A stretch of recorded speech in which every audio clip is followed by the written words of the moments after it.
ففروا إلى الله إني لكم منه نذير مبين. Bismillahirrahmanirrahim. Assalamualaikum warahmatullahi wabarakatuh. Alhamdulillahi rabbil alamin. Wassalatu wassalamu ala al-mabawuthi rahmatan lil alamin. Nabiyina Muhammad wa ala alihi wa sahbihi wa man tabi'akum bi ihsanin ila yaumiddin, amma ba'd.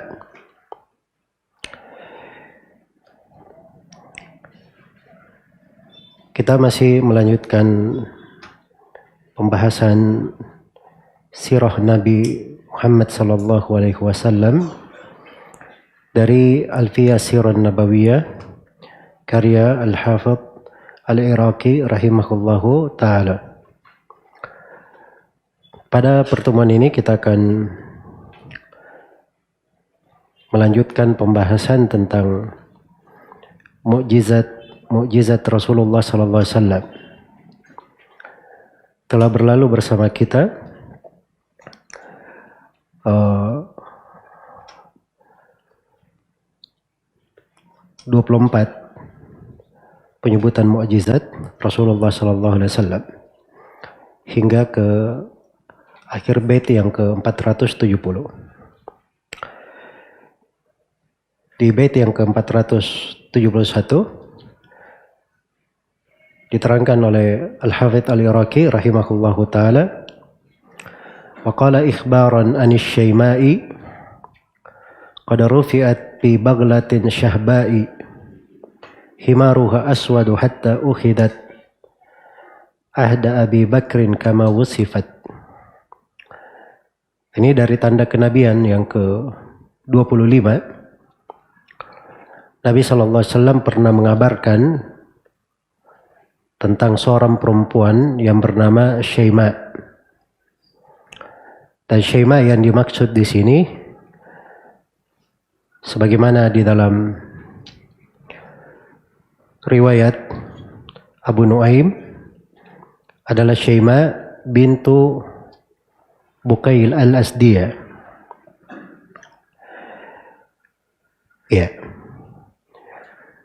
Dan penyebutan kisahnya juga datang di Mu'jam Al-Kabir karya Tabarani dan Dalailun Nubuwah karya Al-Baihaqi. Dan Syaima di sini bukan Syaima bintul Harith ya. Kalau Syaima bintul Harith itu adalah saudara perempuan Rasulullah sallallahu alaihi wasallam sesusuan. Saudara sesusuan Rasulullah sallallahu alaihi wasallam. Ya, Syaima bintul Harith As-Sa'diyah. Kalau ini Al-Asdiyah, Syaima ini. Jadi Nabi mengabarkan tentang Syaima. Syaima ini belum lagi datang ya. Tapi nanti kabarkan nanti bahwa ada perempuan namanya Syaima. Dia akan diangkat di atas bagla. Bagla itu perkawinan antara keledai dan kuda. Syahba. Warnanya, warna kuda, warna baglanya, warna bigalnya percampuran antara putih dan hitam, tapi didominasi oleh warna hitam. Itu mana syahba. Didominasi oleh warna putih. Jadi dia didominasi oleh warna putih, tapi ada kehitamannya. Dan beliau kabarkan bahwa perempuan ini khimaruha aswad, dia memakai penutup wajah yang hitam, pakai cadar hitam. Dan terbukti seperti yang dikabarkan oleh Nabi. Kejadian ini terjadi di masa Abu Bakar As-Siddiq radhiyallahu ta'ala anhu. Dan itu di dalam kisah yang berasal dari sahabat Khuraim ibn Uwais radhiyallahu ta'ala anhu. Iya. Ketika beliau sudah masuk Islam, beliau datang kepada Nabi sallallahu alaihi wasallam dan berkata, waktu itu dia mendengar dari Nabi sallallahu alaihi wasallam sebuah hadits bahwa nanti akan diperlihatkan kepadaku ada seorang perempuan bernama Syaimah bintu Bukaila al-Azdiyah, dia di atas bagla Syahba, iya. Dan dia itu tertutup dengan cadar hitam, iya. Dan ini dikabarkan oleh Nabi Sallallahu Alaihi Wasallam di sebuah tempat. Maka kata Khuraim, ya Rasulullah, kalau kami masuk ke tempat itu lalu kami temukan perempuan itu sebagaimana yang kau sifatkan, maka apakah boleh perempuan ini menjadi milik saya? Kata Nabi, hiyalak, itu menjadi milikmu. Iya. Itu didengar oleh beberapa orang sahabat. Dan terjadi kejadiannya, Khalid bin Walid yang memimpin pasukan waktu itu meminta bukti bahwa Nabi SAW berucap seperti itu. Itu ringkas kisahnya, bahwa Nabi kabarkan tentang Syaimah ini, dan subhanallah terjadi sebagaimana yang dikabarkan oleh Nabi Sallallahu Alaihi Wasallam. Dan akan datang nanti kisah yang lain, kayaknya akan disebut oleh penulis terkait dengan Uwais Al-Qarni. Iya, seorang belum datang di masa yang akan datang, disebut oleh Nabi namanya, dan datang sebagaimana yang dikabarkan oleh Nabi Sallallahu Alaihi Wasallam. Hanya saja ini dari sudut riwayat perlu diperiksa kembali ya, karena di riwayat Abu Nuaim itu ada sekelompok orang yang dikatakan oleh Al-Haythami, beliau tidak mengenalnya dari sudut riwayat. Baik, kemudian berikutnya, ini mukjizat yang ke-26, tanda kenabian yang ke-26. Kemarin saya ingatkan ya bahwa di awal pertemuan tentang mukjizat saya sudah terangkan bahasa yang paling tepatnya itu tidak disebut mukjizat, tapi disebut apa? Ayah atau bayyinah atau dalil, tanda kenabian, bukti kenabian atau ayat kenabian. Ya, sebab mukjizat itu bahasa tidak dipakai dalam Al-Quran dan Sunnah, datang di kalangan orang-orang belakangan. Baik, kata beliau, waqad da'a liwaladil Khattabi bi'izzatid dini bihi au bi abi jahlin asabat umaran fa aslama azza bihi man kana adha muslima. Ya, ini mukjizat yang ke-26. Nabi SAW pernah berdoa, waqad da'a, beliau pernah berdoa supaya memberi izzatud din, menjadikan agama ini jaya dengan dua orang. Salah satu dari dua orang, dengan anaknya Al-Khattab yaitu Umar, atau dengan Abu Jahal. Iya. Jadi Rasulullah berdoa agar supaya Allah Subhanahu wa taala menjayakan agama ini dengan keislaman salah satu dari dua orang. Ya, makanya di doanya itu di riwayat At-Tirmidzi dan Imam Ahmad, Allahumma a'izzal Islam bi ahabbir rajulaini ilaik bi Abi Jahlin wa bi Umar. Ya Allah, muliakanlah Islam ini, jayakanlah Islam ini dengan salah satu dari dua orang yang paling engkau cintai. Apakah itu Abu Jahal atau Umar? Ya, Nabi berdoa seperti itu, didengar oleh para sahabatnya. Apa yang terjadi? Asabat Umaran, maka doanya pun menimpa Umar ibn al-Khattab. Ya, bacanya Umaran ya, harusnya kan tidak boleh di tasrif ya, Umar harusnya, tapi ini ikut wazan syairnya. Iya, dia harus mengikuti wazan syairnya agar supaya wazannya menjadi mustaf'ilun,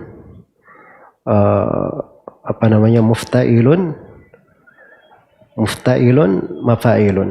Ini di atas wazan Bahrul Rajas namanya.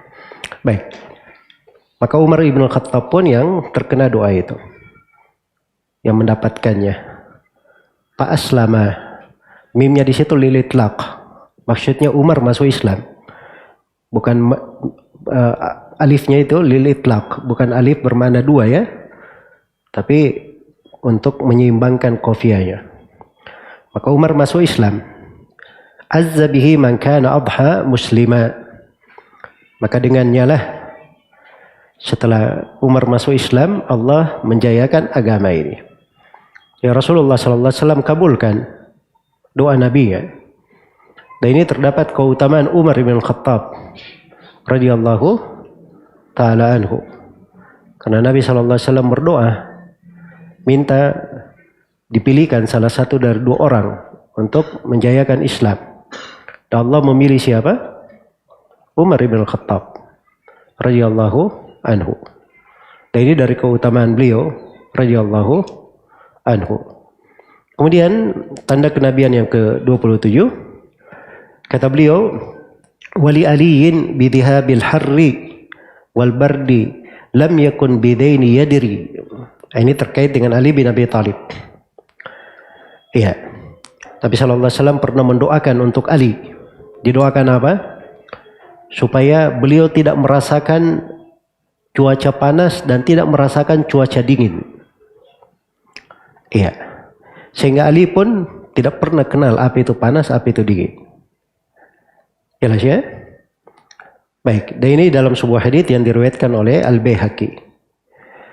Iya. Disebut oleh Al-Manawi di syarah beliau. Jadi maksudnya bahwa di riwayat Al-Baihaqi itu disebutkan bahwa Ali itu didoakan oleh Nabi supaya tidak merasakan panas dan dingin. Maka Ali itu radhiyallahu taala anhu katanya di musim panas yang sangat panas sekali, dia malah memakai baju tebal. Baju apa? Baju tebal. Dan di musim dingin yang sangat dingin sekali, Ali hanya memakai dua baju yang tipis. Baju dalam dan baju luar yang apa? Yang tipis. Iya. Baik. Kemudian tanda kenabian yang ke-28. Iya. Baik. Di sini saya perlu ingatkan ya terkait dengan keutamaan bentuk-bentuk dari karamah kemuliaan yang Allah berikan kepada seseorang. Karamah yang diberi kepada seorang itu tidak menunjukkan dia lebih afdal daripada yang tidak memiliki karamah itu. Jelas ya? Sebab kalau dihitung dari penyebutan karamah Umar bin Khattab itu lebih banyak daripada Abu Bakar As-Siddiq. Ya, makanya kalau kita baca di buku-buku yang memuat tentang karamah para wali, ya, buku yang paling dekatnya itu yang dipegang oleh ahli sunnah, kita ada buku Dalailun Nubuwah karya Al-Baihaqi, disebut sebagian karamah sebagai tanda kenabian ya, sebagian sahabat pengikut Nabi didoakan oleh Nabi sesuatu terjadi sebagaimana yang dikatakan oleh Nabi sallallahu alaihi wasallam. Dan ada buku khusus ditulis oleh Imam Al-Lalakai, judulnya Karamatu Al-Auliya. Iya. Dan sebagian ulama masa sekarang ada seorang Syekh Yaman yang bernama Syekh Abdul Raqib ya Al-Lilabi, hafizahullah Al-Lilabi, beliau menyusun satu buku khusus riwayat-riwayat yang sahih tentang karamah-karamah mulai dari para sahabat, para tabi'in dan para ulama yang datang setelahnya. Jadi karamah itu ada. Tapi orang yang mendapat karamah itu bukan menunjukkan dia lebih baik daripada yang lainnya. Sebab karamah itu kadang datang sebagai bentuk bantuan untuk orang tersebut. Iya. Bentuk bantuan untuk orang tersebut. Baik. Karena itu ada dari karamah Umar bin Khattab, itu tidak terlihat pada Abu Bakar. Tapi umat ini sepakat Abu Bakar lebih utama daripada siapa? Daripada Umar ibn Khattab. Baik. Karena itu keliru ya kalau memandang seorang itu selalu memberi karamah. Lihat syekh ini apa? Ya, dari karamah syekh kita. Dia tidak lihat duduk karamah itu, tidak didudukkan. Orang itu tidak dilihat pada karamahnya. Dilihat dulu yang pertama, dia berpijak di atas Al-Quran dan Sunnah. Itu yang pertama. Makanya pernah datang kepada Imam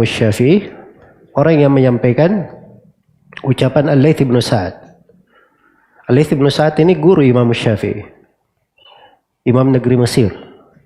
Al-Laits bin Sa'ad berkata, kalau engkau melihat ada orang yang sholat di atas air, jangan kamu percaya dia. Sampai kamu dudukkan perkaranya di atas Al-Quran dan Sunnah. Iya. Ya sekedar dia terlihat, Masya Allah punya kayak karoma, sholat di atas air. Kata beliau jangan dipercaya. Sampai dudukkan perkaranya di atas Al-Quran dan Sunnah. Kalau orang ini kesehariannya mencoki Al-Quran dan Sunnah sesuai dengan jalan Nabi, itu baru dikatakan karomah. Kalau tidak, itu dari syaitan. Nah, begitu maksudnya. Begitu ucapan Al-Laits bin Sa'ad sampai kepada Imam Syafi'i. Imam Syafi'i berkata kurang. Al-Laits bin Sa'ad kurang. Harusnya bagaimana? Kata Syafi'i, kalau kamu lihat ada orang yang sholat di udara dan dia sholat di air, karomahnya lebih hebat lagi. Ya, di udara dan di mana? Di air. Maka kata Imam Syafi'i, jangan kamu percaya dia sampai kamu dudukkan perkaranya di atas Al-Quran dan Sunnah. Ya begitu. Di masa dahulu orang-orang menilai karamah. Iya. Baik. Nah, itu ada sebagian dari orang-orang yang Allah berikan padanya karamah misalnya, karena bentuk penjagaan Allah terhadapnya, dia perlu pada saat itu. Misalnya ada sebagian ulama yang tertidur, terus dia dijaga oleh ular yang menghalau hama-hama yang berada di sekitarnya. Ya, jangan dikatakan syekh ini punya karomah, dijaga oleh ular pada saat dia tidur, berarti dia lebih hebat daripada para sahabat misalnya. Tidak, karena ini di posisi dia perlu apa? Dia butuh. Ya, untuk hal tersebut Allah muliakan dia dengan sesuatu. Baik. Jadi itu hal-hal yang dari fikih yang perlu dipahami. Kemudian karomah itu tidak bisa di setel ya. Tidak bisa diukur. Selalu dia ukur setelannya, dia posisikan seperti kehendak dirinya. Itu bukan karomah. Makanya tidak ada jenis karomah itu. Dia bisa menyembuhkan orang sakit terus. Memindahkan penyakit ke binatang. Itu bukan karomah namanya. Itu syaitan semuanya. Jelas ya? Kalau karomah itu tidak di tangannya. Bukan hal yang di tangannya. Dia minta kepada Allah, dia mohon kepada Allah. Ya. Itu bentuk dari karomah. Baik. Kemudian dikatakan di sini Wali bin Abbasin ini tanda kenabian yang keberapa? Ke-28. Kata beliau Wali bin Abbasin bi fiqhid dini ma ilmin bi ta'wilin pabahran ittasa. Ya. Dan untuk Ibnu Abbas, Nabi mendoakan supaya beliau difaqihkan dalam agama dan diajari ilmu ta'wil. Ilmu ta'wil. Apa artinya ilmu ta'wil? Ilmu tafsir. Ta'wil itu dalam istilah syariat cuma punya dua makna saja dalam penggunaan Al-Quran. Tidak ada makna yang ketiga. Yang pertama ta'wil bermakna tafsir. Dan yang kedua ta'wil bermakna al-haqiqah allati ta'ulu ilaihi syai'. Hakikat yang sesuatu itu kembali kepadanya. Kenyataan yang terjadi itu ta'wil. Jadi itu dua makna ta'wil. Ta'wil di sini maksudnya tafsir. Ya. Jadi beliau didoakan oleh Rasulullah dan itu haditsnya mutawatir ya. Allahumma faqihhu fid din wa 'allimhu at-ta'wil. Ya Allah, ajarilah Ibnu Abbas, faqihkanlah dia dalam agama dan ajarilah dia ta'wil. Ajarilah dia ta'wil. Dan ini menunjukkan bahwa ilmu itu tidak datang sendiri. Ada sebab-sebabnya kalau orang mau dapat ilmu. Di antara sebabnya dia belajar. Di antara sebabnya dia memohon kepada Allah, berdoa kepada Allah Subhanahu wa taala. Karena itu Nabi berdoa, Rabbi zidni ilman. Demikian pula dia didoakan oleh orang yang baik, orang yang saleh, guru mendoakannya dengan kebaikan. Jelas ya, seperti Nabi mendoakan Ibnu Abbas di sini. Iya.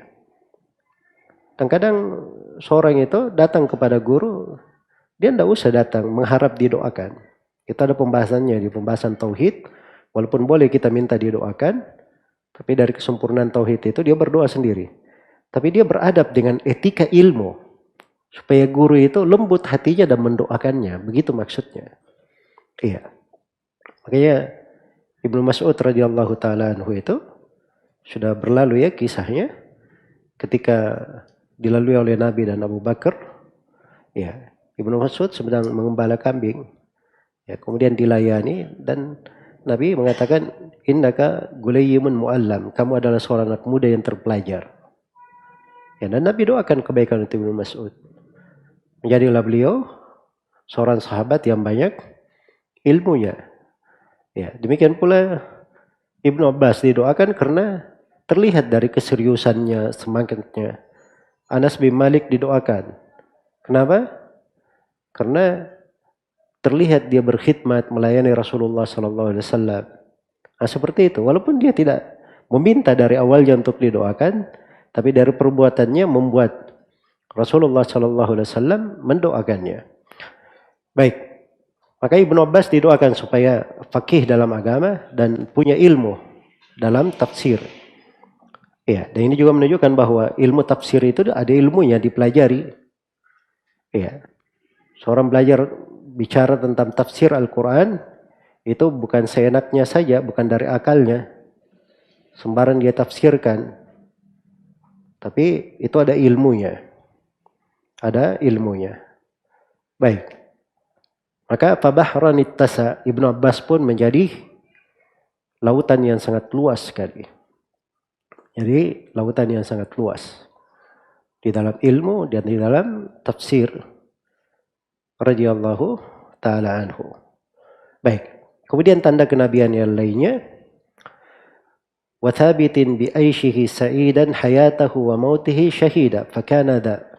Wa anasin bi kathratil mali bi kathrati al-mali wal waladi wa tulil muddati. Ini dua tanda kenabian ya.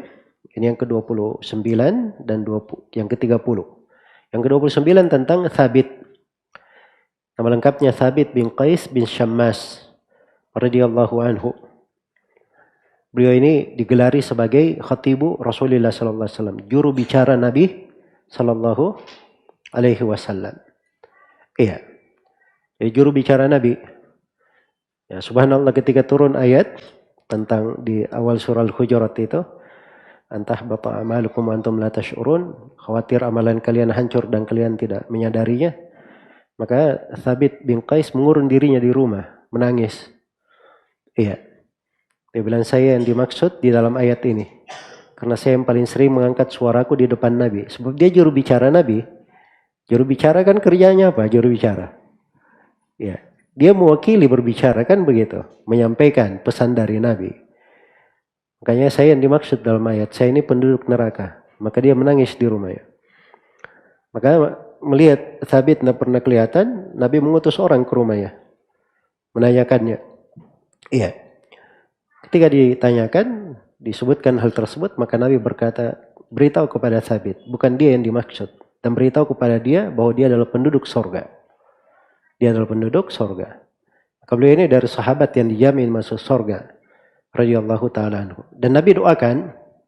Thabit bi'aishihi sa'idan. Supaya beliau hidup selalu bahagia.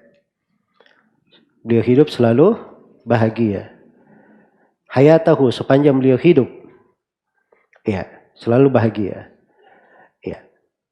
Wa mautihi syahidan. Dan beliau juga doakan Thabit dengan kematian sebagai orang yang mati syahid. Jadi dari kematian, dari kehidupan diberi kehidupan yang paling baiknya, dari kematian diberi kematian yang paling baiknya. Baik, mati yang paling baik itu adalah mati apa? Mati syahid. Itu yang paling tinggi derajatnya. Iya. Jalan kematian itu banyak, bentuk kematian juga banyak, tapi namanya mati cuma satu. Ya, kalau tidak mati dengan pedang, dia akan mati dengan hal yang lain. Dia akan mati dengan hal yang lainnya. Maka Rasulullah doakan dengan hal yang paling tingginya sebagai orang yang mati syahid. Baik. Dan ini kata Al-Manawi disebutkan di dalam riwayat Ibnu Abdul Bar. Ya, rahimahullahu ta'ala. Kemudian berikutnya yang ke-30 terkait dengan Anas bin Malik. Maka ada terjadilah untuk Sabit itu. Wa Anasin bi kathrati al-mali wal waladi wa tulil muddati. Anas bin Malik didoakan supaya banyak hartanya, banyak anaknya, dan panjang umurnya. Panjang umurnya. Karena Nabi doakan Allahumma akthir malahu wa waladahu wa barik fihi. Ya Allah, perbanyaklah hartanya, perbanyaklah anak-anaknya, dan berkahilah padanya. Maka Anas bin Malik pun hidup hampir 100 tahun. Hidup hampir 100 tahun. Iya. Dan beliau memiliki anak yang sangat banyak sekali. Anak yang sangat banyak sekali. Iya. Anaknya itu dikatakan anak dari anak kandungnya. Iya. Yang laki-laki saja itu disebutkan sekitar 120 orang. Anaknya. Ya. Istri paling banyak 4 ya. Jangan pikir macam-macam. Baik. Jadi ini Anas bin Malik. Dan didoakan hartanya banyak. Makanya Anas bin Malik berkata, saya menjadi orang Ansar yang paling banyak hartanya. Di kalangan orang-orang Al-Ansar. Ini tidak didoakan banyak harta saja, banyak anak. Tapi ditambah juga apa? Wabarik fihi, berkahi padanya. Itu yang penting sebenarnya. Banyak harta, banyak anak, kalau tidak ada berkahnya bagaimana? Ya. Kebahagiaan itu pada keberkahan. Yang sedikit saja dengan berkah bisa menjadi banyak. Apalagi yang banyak itu kalau diberkahi. Akan semakin banyak dan luas. Makanya hidup itu selalu kita cari ya keberkahan, diperhatikan. Mohon berkah. Ambil sesuatu sedikit tapi berberkah pada hal yang halal. Perkara yang baik. Itu akan lebih luas manfaatnya. Baik. Kemudian dikatakan setelah itu oleh penulis rahimahullah, fi umrihi fa'asha nahwal mi'ati wa kana yu'ta nakhluhu fis sanati himlaini. Wal waladu li sulbin mi'atu min ba'di 20 dhukuran uthbitu. Ya, ini masih terkait dengan Anas ya. Maka dipanjangkan pada umur beliau, masa pada umurnya, maka beliau hidup sekitar 100 tahun. Dan pohon kurmanya dalam 1 tahun itu apa namanya?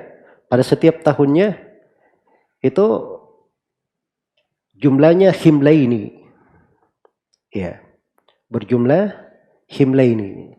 Himlaini itu pembahasan ya untuk jumlah yang sangat banyak ditampung dalam 1 tahun buah dari pohon-pohon kurma ya. Dan anak kandungnya dari laki-laki itu disebut 120. Baik.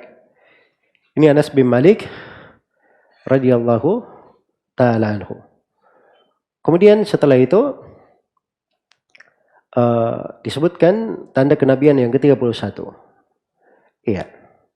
Dan ini terkait dengan seorang lelaki yang masuk Islam atau mengaku Islam dan berperang bersama Nabi dan memerangi orang-orang kafir. Dikatakan waqala fi madda'al islama wa qad ghaza ma'ahu al-ida wa hama ma shiddatil qitali lil kuffari ma'ahu bi annahu min ahli an-nari fasaddaqa Allahu maqala sayyidi bi nahrihi li nafsihi amdal yadi. Ya, dan Nabi berkata kepada orang yang mengaku Islam. Terlihat muslim ya. Muslim. Ya. Nah dia ikut berjihad. Waqad ghaza ma'ahu. Dia ikut berjihad bersama Nabi. Al-ida melawan musuh-musuh. Wahama. Dan dia juga menolong serta melindungi kaum muslimin dalam peperangan. Alifnya di situ lil itlaq ya. Dia ini berkecamuk di dalam peperangan. Ya. Baik. Atau bisa pada asli, apa namanya? Lil itlaq karena dari kata ham ya, dari kata ham. Masyiddatil qitali lil kuffari. Dan dia berperang sangat apa namanya? Sangat dahsyat sekali menghadapi orang-orang kafir dalam peperangan. Ma'hu bersama Nabi berperangnya. Bersamaan dengan itu Nabi berkata, orang ini dari penduduk neraka. Iya.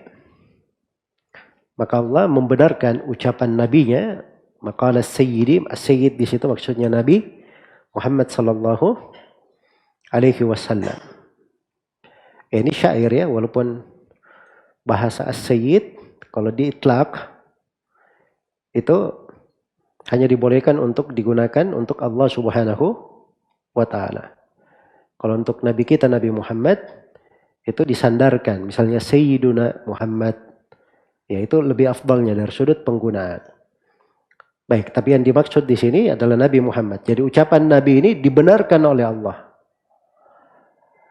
Ya, apa yang terjadi? Orang itu ternyata akhir umurnya dia meninggal dalam keadaan bunuh diri. Dan ini riwayatnya dalam hadits riwayat Bukhari dan Muslim dari hadits Sahal bin Sa'ad As-Sa'idi. Jadi ada orang yang luar biasa berperang, membuat kaum muslimin itu takjub, kagum dengannya. Ya, orang memujinya. Maka Nabi berkata, orang ini min ahli nar, dari penduduk neraka. Maka seorang sahabat heran dengan ucapan Nabi itu. Maka dia ikuti gerak-gerik orang tersebut dalam peperangan, pindah perang. Sampai akhirnya dia ketemukan orang ini terluka. Terluka, lalu dirawat, dan dia tidak bisa menahan beratnya sakit di lukanya. Maka dia ambil pedang, lalu dia tancapkan dari dadanya menembus ke punggungnya. Dia bunuh diri. Iya. Maka datanglah orang ini kepada Nabi SAW mengabarkan kebenaran nabinya dalam ucapannya. Maka Nabi SAW bersabda, "Innamal a'malu bil khawatim." Amalan itu tergantung penutupnya. Itu penting. Mungkin awalnya hebat, luar biasa berjihad, tapi penutupnya nasallallahu alafiyah, dia mati dalam keadaan bunuh diri. Ini penutup yang menyebabkan dia dihitung oleh Nabi sebagai penduduk neraka.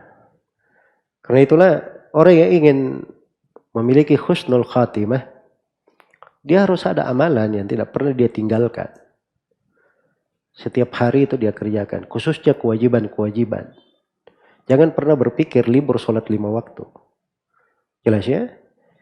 Nah, kewajiban saya, jangankan kewajibannya, yang sunnah saya, kalau dia ingin husnul khatimah, itu sebaiknya dia punya satu amalan sunnah yang tidak pernah dia tinggalkan.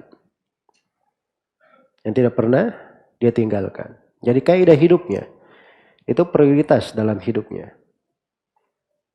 Silahkan mau di pintu apa saja. Sebagian sahabat ada yang tidak pernah tinggalkan sholat malamnya. Sebagian sahabat ada yang tidak pernah meninggalkan 12 sunnah rawatib selama dia hidup. Sebagian sahabat tidak pernah meninggalkan 3 rakaat witir sebelum tidur. Sebagian sahabat ada yang tidak pernah meninggalkan puasa sunnah, ya, 3 hari dalam sebulan. Ya, itu berjalan di tengah para as-salaf rahimahumullah. Jelas ya?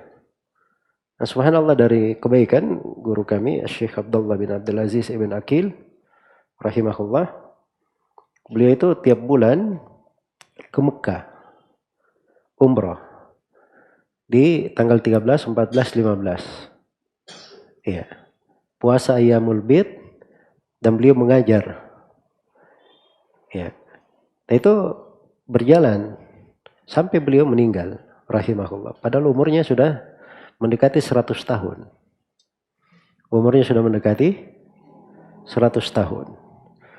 Ya, disebutkan dari Umar bin Khattab bahwa beliau malah di umur ketika sudah lebih tua, Umar itu sholat puasa sunnah setiap hari. Puasa sunnah setiap hari. Ya, karena keyakinan mereka itu bahwa amalan tergantung pada apa? Pada penutupnya. Iya, pada penutupnya. Baik. Jadi ini diantara mana yang indah terkait dengan kisah ini. Baik, di tanda kenabian yang ke-32 dikatakan di sini, wa kana min utbatin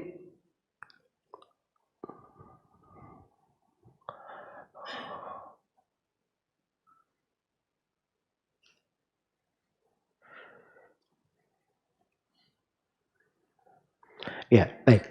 Wa kana min Utbatin bin ibni Bilahad adan lahu da'a alaihi pawajab.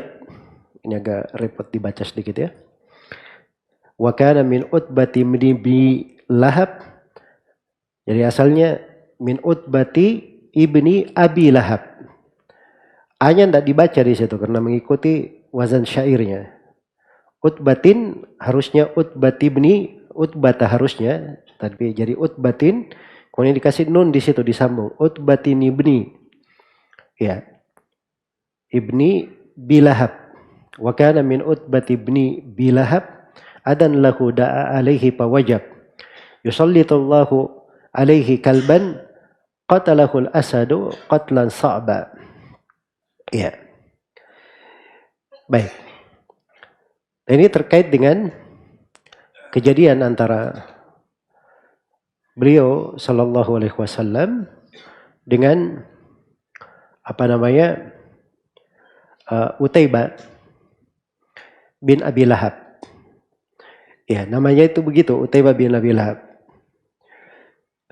Jadi Utaibah bin Abi Lahab ini dia pernah meludahi Nabi sallallahu alaihi wasallam. Maka Nabi sallallahu alaihi wasallam mendoakannya dan terjadi sebagaimana yang didoakan oleh Nabi sallallahu alaihi wasallam. Nabi mendoakan supaya dia nanti diserang oleh seekor anjing. Iya. Seekor anjing dari anjing-anjingnya. Ya, maksudnya dengan bahasa anjing begitu. Ya, dan terjadi kejadian tersebut. Ya, dia dibunuh seperti makhluk seperti anjing, itu dibunuh oleh apa? Singa. Ya. Dengan dicabik-cabik sangat dahsyat sekali. Itu kejadiannya di Sarqa di Yamama. Baik. Jadi ini kisah disebutkan oleh Abu Nuaim dan selainnya. Kemudian tanda kenabian yang ke-32. Kata beliau, waqad syaka lahu quhutal matari. Ya. Syakin ataku wahwa fawqal mimbari farafa'a al-yadaini lillahi wa ma qaza'atun wala sahabun fis sama fatala'at sahabatun wantasharat fa'umtiru jum'atan tawatarat hatta syaka lakum qita'as subuli fa'aqla'at lamma da'allah al-ali. Ya. Ini terkait Nabi minta doa diturunkan hujan. Jadi orang-orang mengeluh kepada Nabi tentang paceklik keringnya hujan. Syakin ada yang mengeluh. Dan ini kejadiannya Nabi SAW di mimbar Jumat. Ya, waktu itu pada khutbah Jumat, maka ada yang mengeluh kepada Nabi SAW. Ya, maka dia mendatangi Nabi dan beliau sedang ada di atas mimbar Jumat, maka Nabi mengangkat kedua tangannya. Atau Nabi mengangkat kedua tangannya itu enggak ada sama sekali awan, tidak ada mendung, tidak ada terlihat apa-apa di langit. Tapi setelah Nabi SAW mengangkat kedua tangannya, maka muncullah mendung. Iya. Muncul awan. Jadi waktu itu awan pun tidak kelihatan ya. Muncul awan dulu. Kemudian semakin banyak. Lalu mendung. Kemudian turun hujan. Turun hujan selama 1 Jumat. Ya, coba dibayangkan ya. Selama 1 Jumat. Kita saja di Indonesia ini banyak pepohonan. Kalau 1 pekan saja hujan tidak pernah berhenti. Masya Allah ya. Sudah banyak masalah kita. Ya. Apalagi di negeri padang pasir seperti itu. Ya, saya ingat dulu di pondok di Yaman itu, kita hujan di pondok sebentar aja. Tapi nggak lama setelah itu banjir semua di sekitar pondok. Dari mana hujannya? Dari atas gunung sana. Jadi hujannya itu turun semua. Karena kita pondoknya di lembah. Akhirnya banjir semuanya. Ya, lembah-lembah yang biasanya kita duduk di situ belajar, nah akhirnya nggak bisa belajar gara-gara banjir. Jelas ya? Itu hujan sebentar. Ini 1 pekan turun hujan. Akhirnya datang lagi orang ini mengadu. Sebelumnya datang mengadu kurang hujan, sekarang datang mengadu apa? Kebanjiran. Ya sudah terputus jalan-jalan. Minta kepada Nabi supaya didoakan, hujannya diangkat. Maka Nabi pun berdoa kepada Allah, terangkat hujannya. Jelas ya? Jadi Rasulullah SAW beliau berdoa supaya turunkan hujan. Turunlah hujan. Setelah itu, setelah hujan kemana-mana, banjir terputus jalan-jalan, mereka pun datang lagi kepada Nabi. Minta supaya hujannya dipindahkan. Maka Nabi SAW berdoa, Allahumma hawalaina wala alaina. Ya Allah, hujanilah di sekitar kami, bukan pada kami. Iya. Bukan pada kami. Di sebagian riwayat, Allahumma alal akami, wabdirabi, wabutunil audiyah, wa manabitis syajar. Ya Allah, hujanilah ke akam. Akam itu bukit-bukit. Ke dirab. Dirab itu lereng-lereng gunung. Dan ke perut-perut lembah. Atau di tempat-tempat tumbuhnya pohon. Di tempat-tempat tumbuhnya pohon. Jadi doanya itu tepat sasaran. Memang hujan kalau turun di situ aman. Jelas ya? Itu akan aman. Maka didoakan oleh Nabi, maka hujan itu berpindah. Ya, ini dari tanda kenabian beliau sallallahu alaihi wasallam. Baik. Ini pelajarannya bahwa seorang itu di kondisi apapun jangan dia berputus asa. Dari doa kepada Allah. Nah, dapat air, berdoa kepada Allah, turunkan hujan. Banjir, berdoa kepada Allah supaya air itu diberikan pada sekitar kita. Jelas ya? Baik. Kemudian di mukjizat yang tanda kenabian yang 34. Kata beliau rahimahullahu ta'ala, wa at'amal alfa zaman al-khandaqi min duni sa'in wa buhaimatin baki ba'dan sirafihim anit ta'ami aktharu mimma kana min ta'ami kadhaka qad at'amahum min ghairi tamri atat bihi jariyatun fi sugri. Ini 2 kejadian ya. Ini tanda yang yang ke-34 dan ke-35. Beliau pernah memberi makan 1000 orang. Ya. Beliau pernah memberi makan 1000 orang. Maksudnya 1000 orang dari sahabat yang bersama beliau di perang Khandaq. Kejadian di perang Khandaq. 1000 orang yang diberi makan dari mana? Min duni sa'in. Hanya dari gandum kurang dari 1 so'. 1 so' itu 4 mud. 4 mud 2 telapak tangan orang biasa. 1 mud begini. Jadi 1 so' 4 kali 2 telapak tangan. Ya, sekitar 2,4 kilo. Sampai 3 kilo antara itu. Jelas ya? Baik. Jadi makanannya kurang dari itu. Terus dagingnya dari buhaima. Buhaima itu hewan kecil. Karena dia cuman anak domba. Cuma anak domba. Jelas ya? Dan ini kejadiannya dalam hadits Jabir riwayat Bukhari dan Muslim. Jadi 1000 orang sahabat di perang Tabuk ini semuanya makan cuma dari situ saja. Hanya dari situ saja. Iya.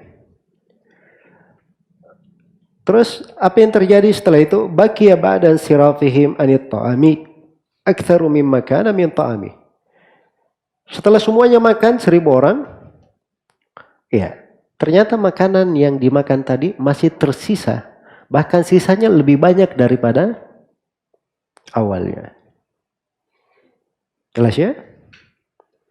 Ini dari contoh bagaimana Allah memberi kecukupan kepada Nabi dan para sahabatnya. Makanan itu menjadi banyak. Ya. Baik. Ini satu kejadian ya, dan ini tanda ke-34. Yang ke-35, ini juga di perang Khandaq. Iya. Kata beliau, wa kadzaka qad at'amakum min tamri. Demikian pula pernah beliau memberi makan kepada pasukan itu di perang Khandaq dari korma. Atat bihi jariyatun fi sugri. Yang dibawa, korma ini dibawa oleh seorang anak perempuan. Iya, anak perempuan yang masih kecil. Anak perempuan yang masih sangat muda umurnya. Ya, anak perempuan ini adalah putri dari Bashir bin Sa'ad. Saudara perempuan An-Nu'man bin Bashir. Baik. Jadi kejadiannya diriwayatkan oleh Abu Nuaim. Dan waktu itu katanya, para sahabat malah jumlahnya 3.000 orang. Mereka semuanya makan dari korma itu dan semuanya kenyang. Semuanya kenyang. Baik. Berikutnya. Wa amara al-Faruq ayyuzawwida mi'ina arba'an atau fazawwada wa tamru kana kal fasilir rabidi kanahu ma massahu min qabidi. Ini tanda kenabian yang ke-36. Rasulullah pernah memerintah Al-Faruq. Siapa Al-Faruq? Umar ibn Khattab. Agar supaya Umar ibn Khattab memberi perbekalan kepada 400 pasukan berkuda. Jadi ada 400 pasukan berkuda datang kepada Nabi SAW. Maka Nabi perintah kepada Umar supaya beri perbekalan untuk 400 pasukan ini. Iya. Dan waktu itu datang kepada Nabi SAW kurma. Kurmanya itu hanya seperti fasil. Fasil itu anak unta ya. Iya. Rabit yang sedang duduk. Jadi kurmanya seperti anak unta sedang duduk. Maksudnya dia sedikit. Ya, apa cukupnya untuk 400 orang? Jelas ya? Kal fasil. Iya. Atau fasil ini bisa diartikan ini juga apa namanya? Kambing. Kambingnya anak kambing. Duduk lagi. Jadi jumlahnya sedikit. Ternyata dibagi korma itu ke 400 pasukan cukup untuk semuanya. Sampai ka'annahu ma massahu min qabid. Sampai korma itu seakan-akan belum pernah disentuh. Tapi ini sudah dibagi semua. Kormanya masih sama. Iya. Baik, kejadian lain. Semisal dengan ini. Iya. Ini tanda kenabian yang keberapa? Ke-37. Kata beliau, "Kadzaka aqrasu syairin ju'ilat min tahti ibti Anasin fa akalat jama'atun minha 80 wa hum qad syabi'u wa huwa kama atalahum." Ya. Baik. Demikian pula biji-biji jelai, syair. Ya. Sis gandum ini ya, syair. Itu dijadikan di bawah ketiaknya Anas bin Malik. Jadi biji-biji gandum sedikit. Saking sedikitnya disimpan oleh Anas di mana? Di bawah ketiaknya oleh Anas. Ya, saking sedikitnya. Baik. Maka Nabi SAW memberi makan 80 orang dari sahabat. Iya. Dan mereka semua yang makan itu kenyang dari syair yang sedikit itu yang dibawa oleh Anas bin Malik radhiyallahu taala anhu. Dan ini kisahnya dalam hadits riwayat Bukhari dan Muslim. Baik. Kemudian yang ke-38. Kata beliau, wa at'amal jaysha fa kullun syabi'a min mizwadin wa ma baki fihi da'a li sahibil mizwadi fihi fa akal minhu hayatahu ila hina kutil. Utsmanu da'a warau an hamala 50 wisqan minhu lillahi ala. Ya. Ini berikutnya ya. Ini tanda ke 38. Nabi SAW pernah memberi makan satu pasukan sampai mereka kenyang. Ya. Dan ini makanannya berasal dari sebuah wadah, tempat penyimpanan makanan. Ya.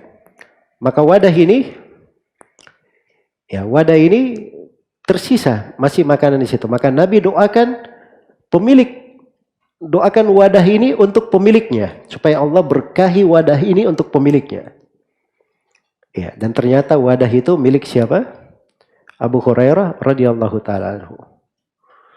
Maka sepanjang Abu Hurairah hidup, di masa hidup Nabi, Abu Hurairah kan hidup ya di masa hidup Nabi sampai ketika Utsman radhiyallahu taala anhu terbunuh. Ya. Sebenarnya Abu Hurairah masih hidup setelah itu sampai ke masa Muawiyah ya. Ya. Masih hidup Abu Hurairah. Tapi ini wadah ini, tempat makanan ini itu didoakan oleh Nabi, maka terus keluar makanan darinya. Abu Hurairah terus makan dari wadah itu. Ya. Terus makan. Di masa hidup Nabi, di masa hidup Abu Bakar, di masa hidup Umar. Coba hitung berapa tahun itu. Sampai di masa Utsman bin Affan radhiyallahu taala anhu terbunuh, wadah itu hilang. Ya. Jadi wadahnya hilang. Baik. Nah, setelah hilang, maka barulah terputus dari apa yang Abu Hurairah mengambil darinya radhiyallahu taala anhu. Jadi itulah fitnah-fitnah ya. Ini Utsman radhiyallahu taala ketika terbunuh keributan sampai rumah Abu Hurairah dicuri gara-gara itu.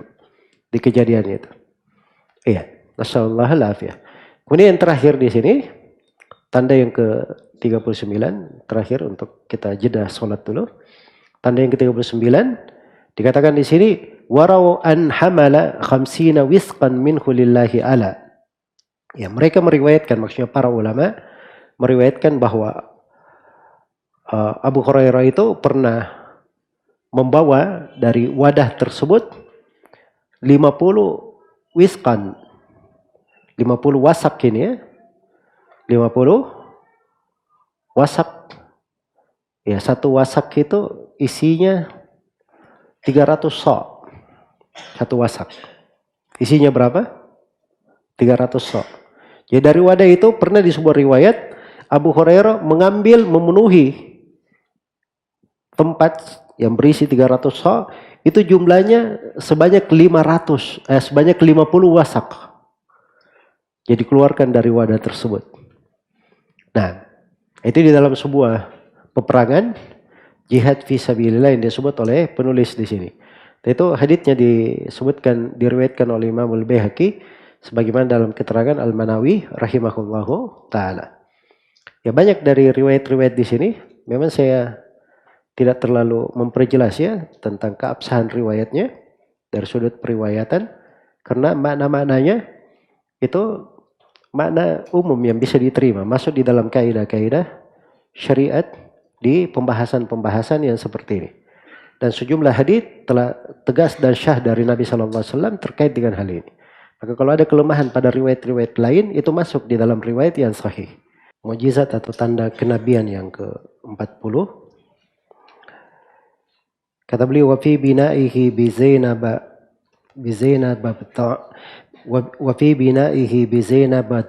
it'ama khalqan kathiran min ta'amin quddima ahdat lahu ummu Sulaimin rufi'a min bainihim wa huwa kama qad wudi'a.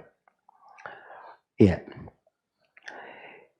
Ini terkait dengan ketika Rasulullah sallallahu alaihi wasallam telah tinggal bersama Zainab bintu Jahash. Iya. Radhiyallahu anha. Jadi acara pernikahan itu Nabi memberi makan orang-orang yang sangat banyak. Orang-orang yang sangat banyak ini beri makan dari mana? Dari sebuah makanan yang dihadiahkan oleh Ummu Sulaim. Ummu Sulaim ini ibu Anas bin Malik radhiyallahu ta'ala anhu. Nama beliau Sahla bintu Milhan. Ya. Jadi ada sebuah makanan dari Qas'ah dihadiahkan oleh Ummu Sulaim untuk Nabi. Maka Nabi SAW memberi makanan itu untuk sejumlah sahabat yang datang tamu-tamunya. Ya, dan mereka semuanya makan dari makanan tersebut. Kemudian setelah itu makanannya diangkat karena mereka semua telah kenyang. Dan ternyata makanannya masih seperti di kondisinya yang semula. Masih di kondisi yang semula. Baik. Kemudian yang ke-41